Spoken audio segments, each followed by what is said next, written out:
Entró a declarar Rudy Ulloa, el ex chofer de Néstor Kirchner, empresario de medios en Santa Cruz. También estaba en la lista de los imputados frente a Bonadío. Está Diego de Nicolás con este tema. Diego. Ahí está, ese es Rudy Ulloa, Diego de Nicolás, sí, en el lugar allí en Comodoro Pi. Te escuchamos mientras vemos el ingreso de Rudy Ulloa al despacho. Claro, ahí entraba Rudy Ulloa al juzgado del doctor Bonadío en el cuarto piso de los tribunales de Comodoro Pi. Llegó en compañía de su abogado, Adrián Tenca. Recordemos que Rudy Ulloa es el tercero en la lista de indagatorios del día de hoy. Muy temprano estuvo Jorge Mayoral, quien fuera secretario de Minería. Luego fue el turno de Javier Fernández, el ex miembro del AGN, que ingresó al juzgado de Bonadío, pero que todavía no salió. Más allá de eso, el tercer turno era de Rudy Ulloa y hace tan solo instantes nada más, ya el ex chofer de Néstor Kirchner, luego devenido en empresario multimediático de la provincia de Santa Cruz, ya ha ingresado para prestar declaración indagatoria.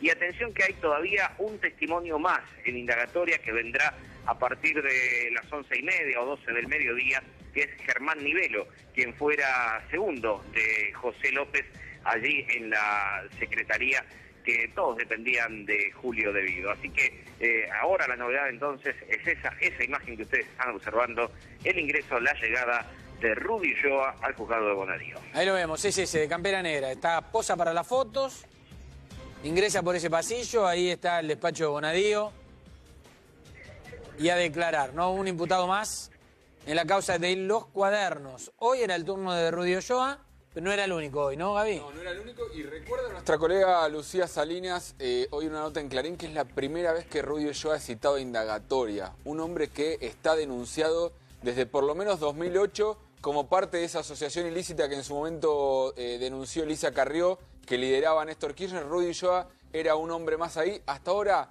10 años después, nunca había sido citado a indagatoria. Rudy Ulloa, y te pregunto, Álvaro, a vos que estudiaste bien los pagos, ¿podía llegar a tener 200 millones de dólares para comprar Telefe como intentó en la época del kirchnerismo? Bueno, ahí te das cuenta que cómo era el mecanismo de recolección de dinero y todos estos personajes, los volúmenes de dinero que manejaban.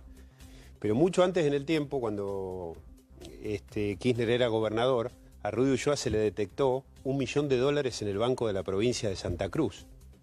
Y tuvo que decir que era de Kirchner. Por supuesto, la causa quedó en la nada. Él en aquel momento admitió es de Kirchner. Claro, en aquel momento lo que... ¿Qué lo tiene en una cuenta? ¿O? En una cuenta. Lo que revela que este mecanismo tan bien aceitado ya viene desde Santa Cruz. En Santa Cruz él se transformó en un empresario de medios. De chofer pasó a ser un empresario de medios. Sin escalas.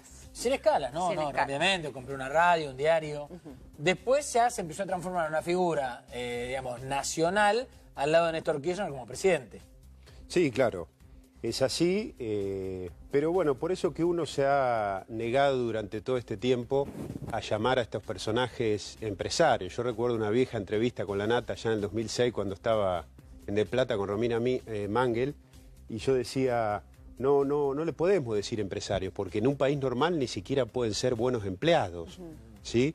Pero ¿qué pasaba cuando se lo quería investigar? Cuando se quería, no sé, me imagino, chequear sus números, cómo pasa, lo lógico, desde el sentido común, cómo pasas de una cosa a la otra, tantos millones. ¿Cuál era el poder que él manejaba en esto? Bueno, él era uno de los recaudadores en Santa Cruz. Después, cuando los Kirchner llegan a Poder Nacional, era quien manejaba los dineros que llegaban a la provincia, porque lo hemos denunciado durante todo este tiempo, este sistema de recolección, de acopio y de distribución de dinero en bolsos, en valijas, en bolsas de residuos, finalmente iba a Santa Cruz.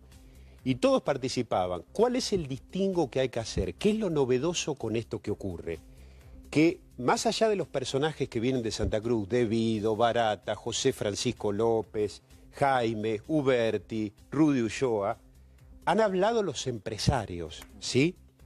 Y aquí viene el distingo, es decir, los Kirchner tenían un sistema por el cual se pagaban a sí mismos, a sus propias empresas, de las cuales tenían sus testaferros, el Lázaro Báez era el principal, Pero también, por supuesto, porque la obra pública no se podía hacer únicamente con Lázaro Báez, más allá de que la mayoría iba a través de él. También ese sistema se le aplicaba a otros empresarios que son todos los que aparecen ahora. Esto es lo importante y lo novedoso. Pero por supuesto que en ese distingo también tenemos que tener claro quiénes han sido los organizadores, que eran los funcionarios públicos que tenían que administrar los dineros públicos, y quienes de alguna manera participaban para poder tener alguna obra pública licitada o poder realizarla. Después vamos a volver a Comodoro Pi. Pablo, te quiero preguntar, en A24.com, que van siguiendo absolutamente todas las circunstancias de lo que viene pasando, ¿qué información están manejando? ¿Vos crees que esto puede crecer? ¿Crees que puede haber más arrepentidos? ¿Cómo lo están viendo?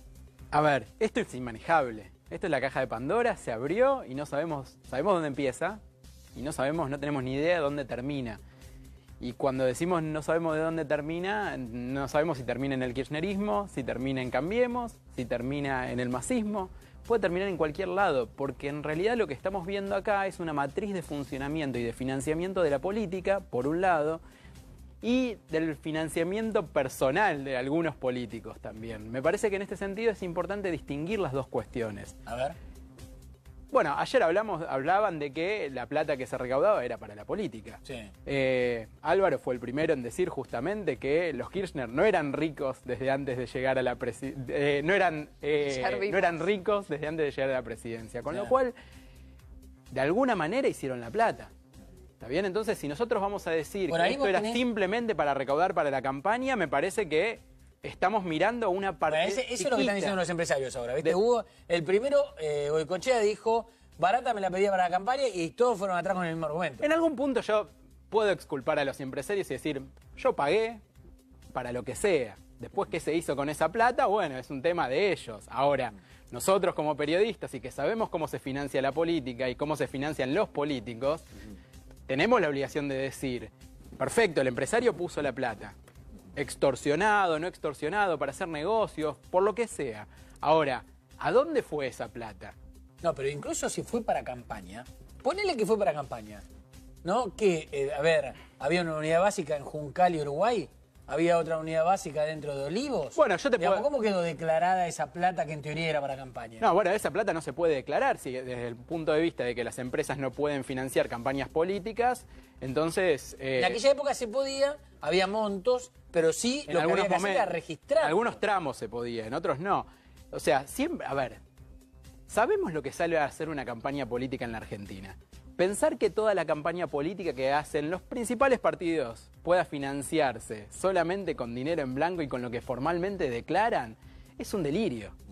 Es un delirio. Entonces nosotros también tenemos que poder sincerar y pensar incluso como ciudadanía, bueno, queremos que se financien las campañas políticas, queremos que se financie el sistema, bueno, de alguna manera esto hay que blanquearlo. De algún lado tiene que salir. De algún lado tiene que salir. Esto, perdón, no exculpa en absoluto todo lo que está pasando. Pero coincido con vos respecto a que hay una doble cara, ¿no? Puede estar parte del financiamiento de la política, pero también estaba el financiamiento de los bolsillos propios de los políticos, ¿no? Que estaban en el medio. No podemos desconocer eso. O sea, el tema de los bolsos con guita no es nuevo, no es de ahora, no es de José López.